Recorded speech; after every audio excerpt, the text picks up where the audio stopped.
Party के जिलाध्यक्ष प्रभु जी खड़े हो जाओ। ये जिलाध्यक्ष है प्रभु दयाल सर, बना जाओ।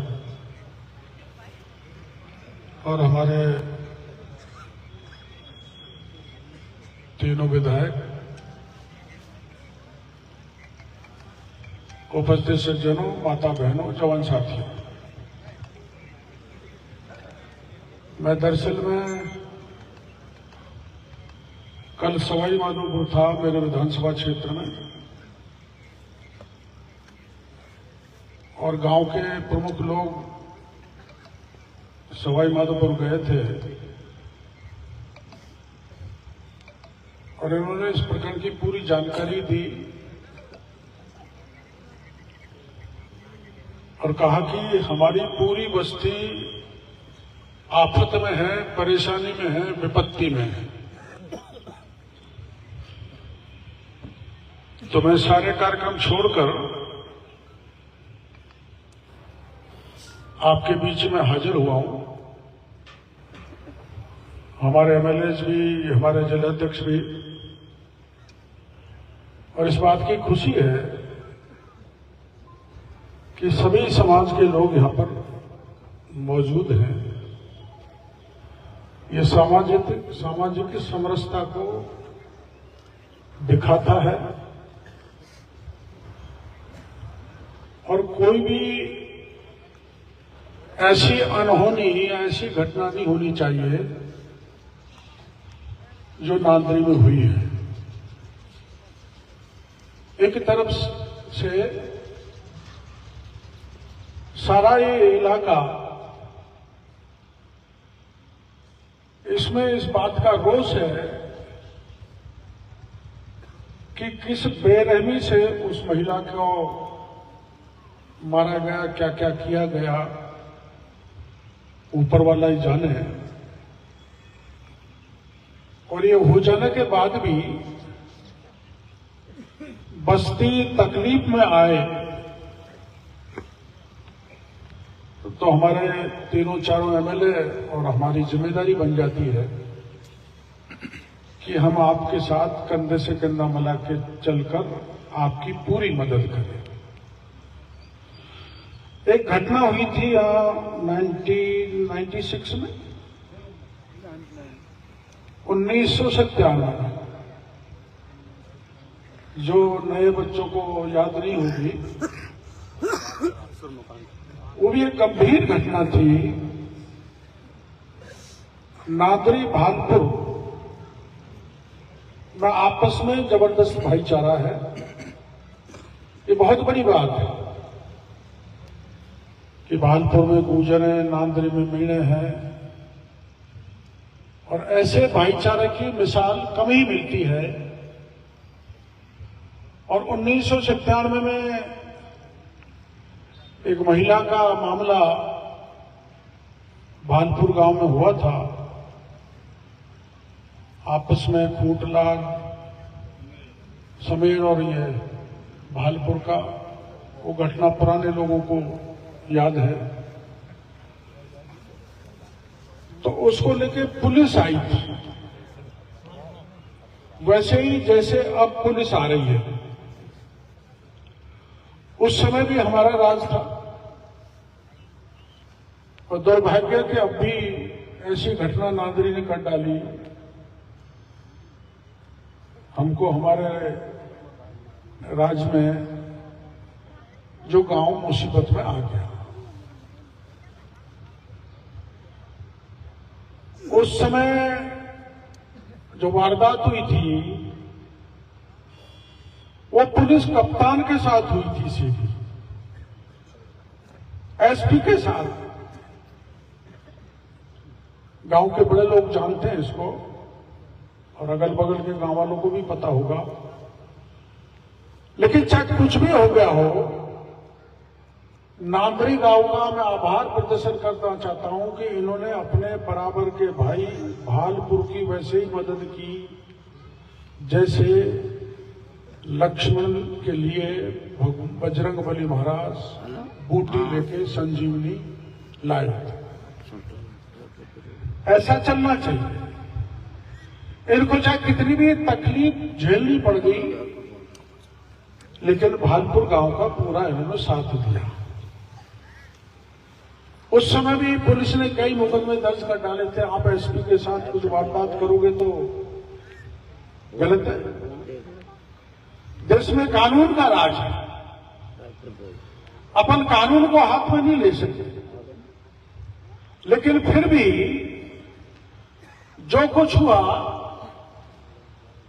मेरी समझ में देश का वो पहला उदाहरण होगा कि उस मुसीबत में मैं राज्य के गृह मंत्री कैलाश मेघवाल को गांव में लाया था ना,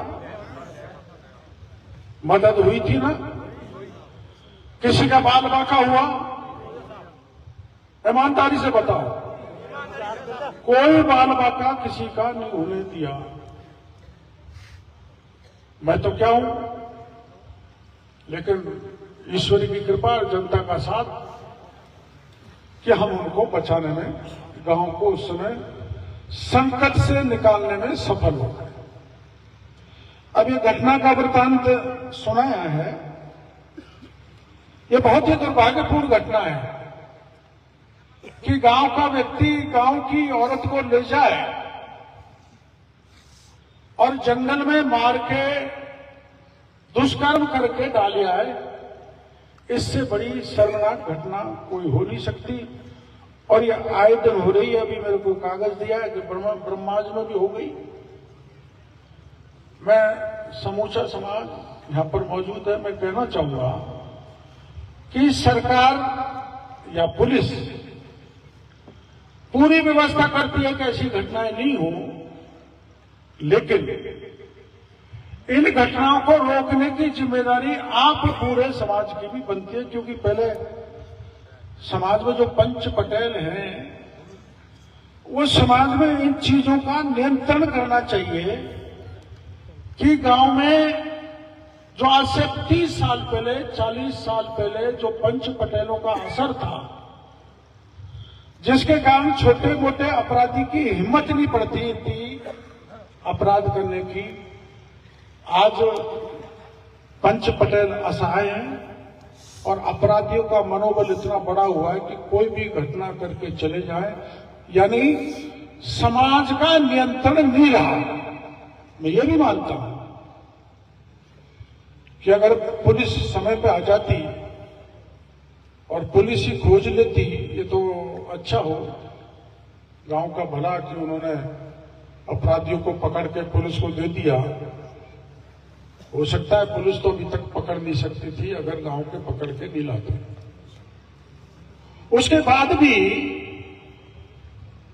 पुलिस ने दुर्व्यवहार किया है, लेकिन एक बात है, जो घटना हुई,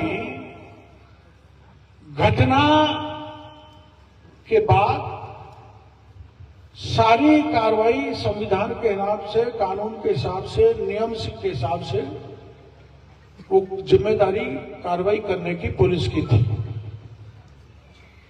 लेकिन अपन ने कानून को हाथ में ले लिया।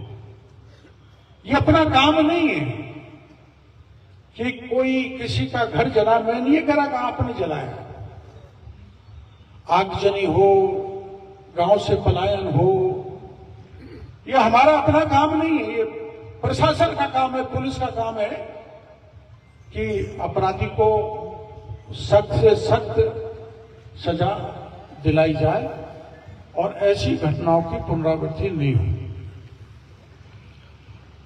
अब जो पुलिस के बारे में आपका रोष है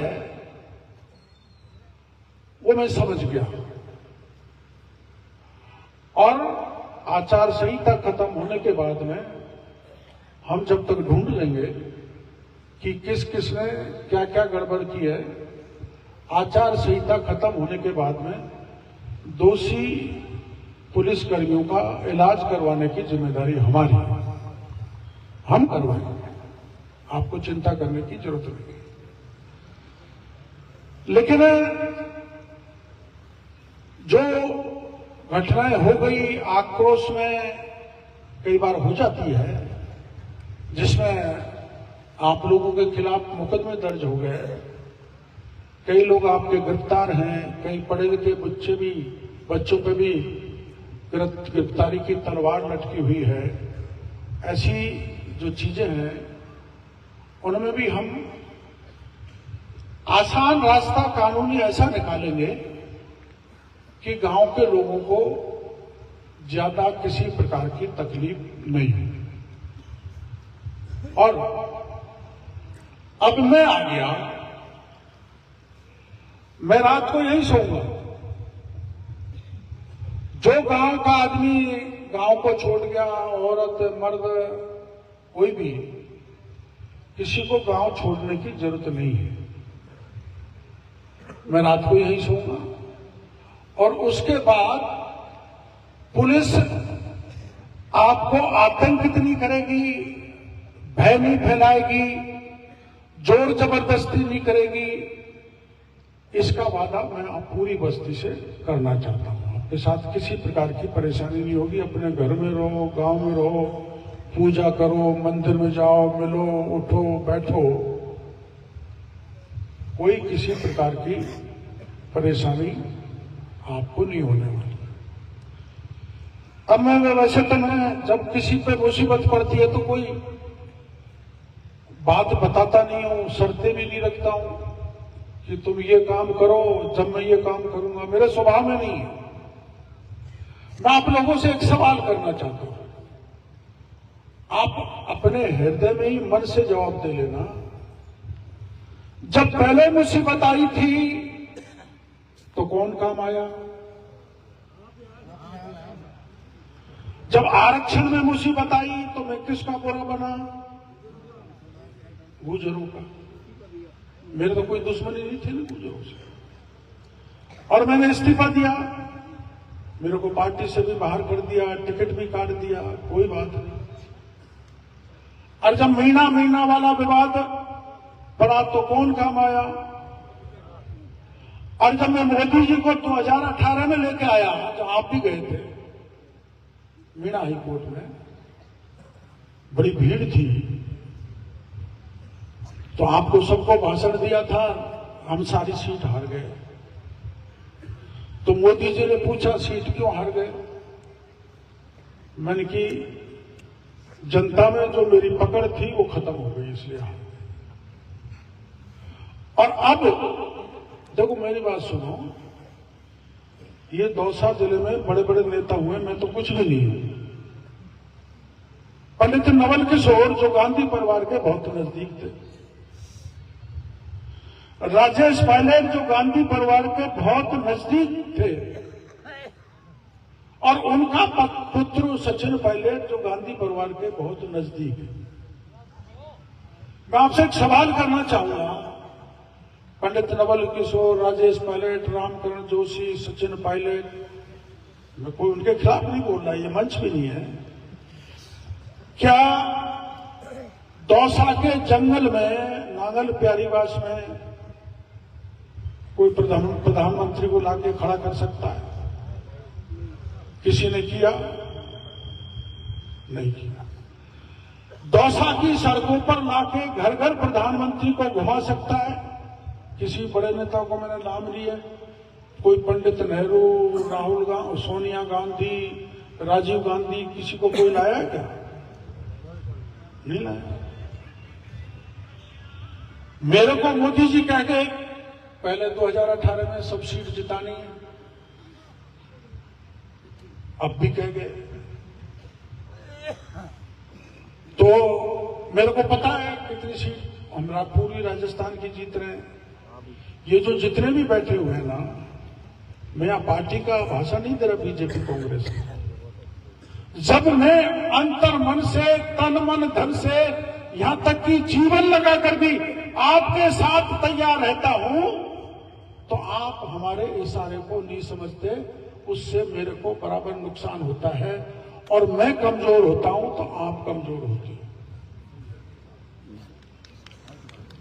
मेरी बात सुनो, चौधरी चरण सिंह का आपने नाम सुना? चौधरी चरण सिंह जब चुनाव लड़ता था तो अपना फॉर्म भर के चला जाता था और जीतने के बाद जीत का प्रमाण पत्र लेने जाता था। एक भी गांव में एक भी घर पर प्रचार करने नहीं जाता था। चलो वो तो दूर की बात है, आपको पता नहीं है, लेकिन राजेश पायलट हो चाहे सचिन पायलट हो, वो मैंने नहीं देखा चुनाव के दौरान किसी गुर्जर के गांव में गुर्जर के घर जाके वोट मांगते हो। बोलो, मैं तुम लोगों को मनाने में रहता हूं, दूसरी जाति में जाने का टाइम ही नहीं मिलने देते। ये मेरा दर्द है, मैं दर्द सुना रहा हूं। कोई ऐसा नहीं है मैं आपकी मदद नहीं करूंगा, मदद मैं मिट जाऊंगा लेकिन आपको नहीं मिटने दूंगा। आप 100 फुट चलोगे तो आपके साथ में 1000 फुट चलूंगा। और यही एसपीआई जी की बात नहीं है, आवश्यकता पड़ी तो मुख्यमंत्री को भी बुला लूंगा। ये क्यों हो रहा है?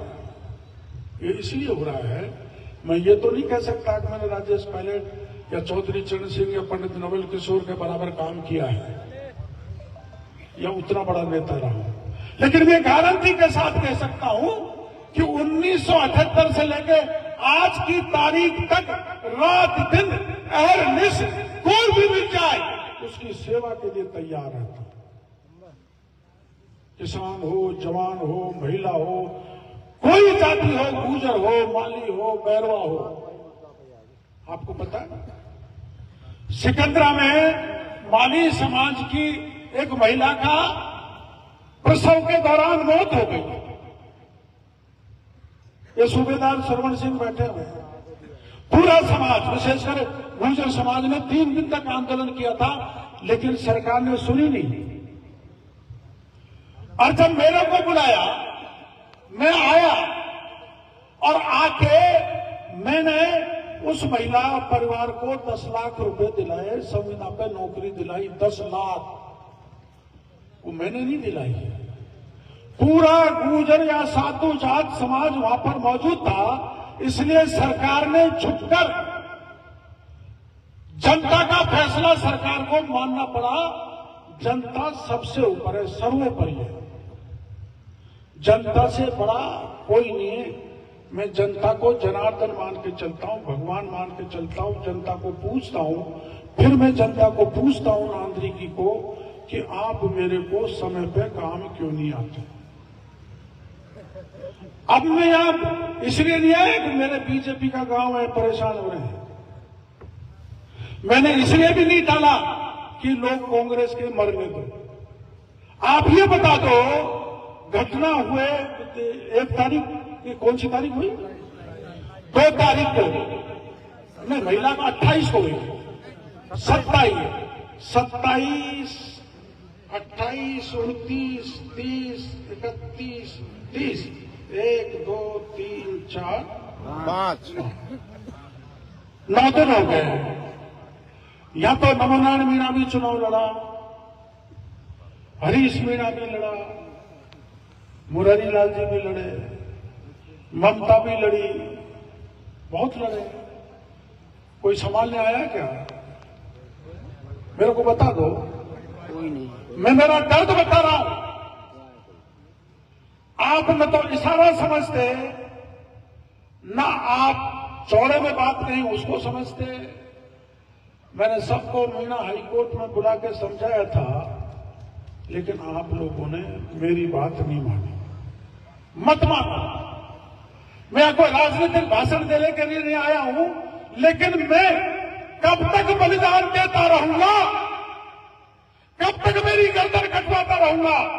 बताओ, आमागढ़ में जब परेशानी हुई, समाज की नाक कटी, तो 72 साल की उम्र में आमागढ़ पे चढ़कर अगर झंडा फहराने का काम किया, जब बरसात हो रही थी, रात के 3 बज रहे थे, सांप भी था, घोड़ा भी था, बगेड़ा भी था, एक नहीं 2-2 पहाड़ थे, उनको कूद के झंडा फहरा कर आपका मान रखा, सम्मान रखा, रखा कि नहीं रखा? तो फिर मेरा मान सम्मान क्या बार बार धोखा खाता रहेगा? मैं जानता हूं, चाहे मैं कितना भी करूं, मैं बार बार धोखा खाऊंगा, मेरे साथ यही छल होगा, यही कपट होगा। कोई कांग्रेस में भागेगा, कोई किस नेता के साथ भागेगा, कोई किसके साथ भागेगा, लेकिन मैं बालाजी बजरंगबली महाराज घाटा मेहंदीपुर की कसम खा के इस बस्ती में जा रहा हूं कि आपका बाल बाका नहीं होने दूंगा जब तक मेरे तन में प्राण है। और सुन लो, एसटी एससी के लोगों को गलत फहमी है, मेरे को नहीं बोलना चाहिए यहां। कांग्रेस आपको आरक्षण देने वाले आपके माई बाप नहीं है मेरे भाइयों, गलत फहमी है, नहीं है। अगर डॉक्टर भीमराव अंबेडकर नहीं होता, मैं आपको भाषण बता दूंगा पंडित नेहरू के। आरक्षण मिल जाने के बाद धरने और अनशन बताऊंगा कांग्रेस के नेताओं के। पंडित नेहरू ने बोला था संसद में और पत्र लिखा था कि मैं आरक्षण के खिलाफ हूं, सभी मुख्यमंत्रियों को लिखा था और यह कहा था कि नौकरियों में तो आरक्षण के बिल्कुल खिलाफ हूं। और जिस डॉक्टर भीमराव अंबेडकर और जयपाल मुंडा ने एसटी का आरक्षण दिलाया, एससी का आरक्षण दिलाया, उन लोगों के टिकट काटे और भीमराव अंबेडकर को बंबई में जाकर उस समय के प्रधानमंत्री पंडित नेहरू ने चुनाव हराया था। मैं सच्ची बात बता रहा हूं, मेरे को ज्यादा राजनीतिक बात नहीं करनी चाहिए। कांग्रेस बीजेपी की मैं माफी चाहता हूं, मेरी जबान पे आगे कभी आती नहीं है, लेकिन दर्द इसलिए छलक आया कि अगर मीणा सिंगला में भी आपको जमीन चाहिए तो कलेक्टर एसपी से लड़कर डॉक्टर चुड़लाल 1 बीघा की जगह 25 बीघा जमीन करवाता है। करवाई कि नहीं करवाई बोलो? करवाई। और सुन लो, आप चाहे मेरा कितना ही बुरा करो, कभी साथ मत दो। मेरे को तो अगर नांदरी में 8000 वोट है, मेरे को तो 80 वोट भी मिल गए तब भी मैं भला मानता हूं। मैं मानता हूं बहुत दे दिया। मैं चाहे चुनाव हार जाऊं, चुनाव जीत जाऊं, गद्दी से हट जाऊं, गद्दी पे रहूं या न रहूं, आपका आशीर्वाद बना रहा तो मेरा सबसे बड़ा पद यही है कि जनता जनार्दन का साथ मेरे बना रहा तो मेरे किसी मंत्री मुख्यमंत्री के पद की आवश्यकता नहीं। मुख्यमंत्री मंत्री कौन नहीं बनना चाहता, लेकिन आपने वो बयान तो अखबारों में पढ़ा होगा कि अगर कन्हैयालाल नहीं जीता तो मैं मंत्री पद छोड़ दूंगा। क्या आपके हृदय पे फर्क पड़ा? नहीं पड़ा। लेकिन सुन लो, अगर कन्हैयालाल हारा तो डॉक्टर चुड़लाल नादरी भी क्या जा रहा है, उसी दिन मंत्री पद छोड़ दूंगा। मेरे को कतई लोग नहीं है, मैं धोखा नहीं दूंगा। मैंने मेरी पार्टी से वादा किया था, मोदी जी से वादा किया था, मैंने सड़क पर भी खड़ा होने की नौबत आई तो सड़क पर खड़ा हो जाऊंगा। लेकिन मैंने जो वादा मेरे कन्हैयालाल से कर दिया या मोदी जी से कर दिया, उसके लिए चाहे मेरी शहीदी फिर हो जाए, मैं बलिदान देने के लिए तैयार हूं। लेकिन नांदरी पे आए मुसीबत में मैं पूरी तरह से खड़ा हूं। जो कोई कहीं रहा हो, किसी ने वोट दिया हो या न दिया हो, वो मेरे लिए सब बराबर है। वोट की राजनीति मैं आज यहां करने नहीं आया। मेरा तो एक दर्द है जो छलक उठा, मेरा एक दर्द है जो छलक उठा।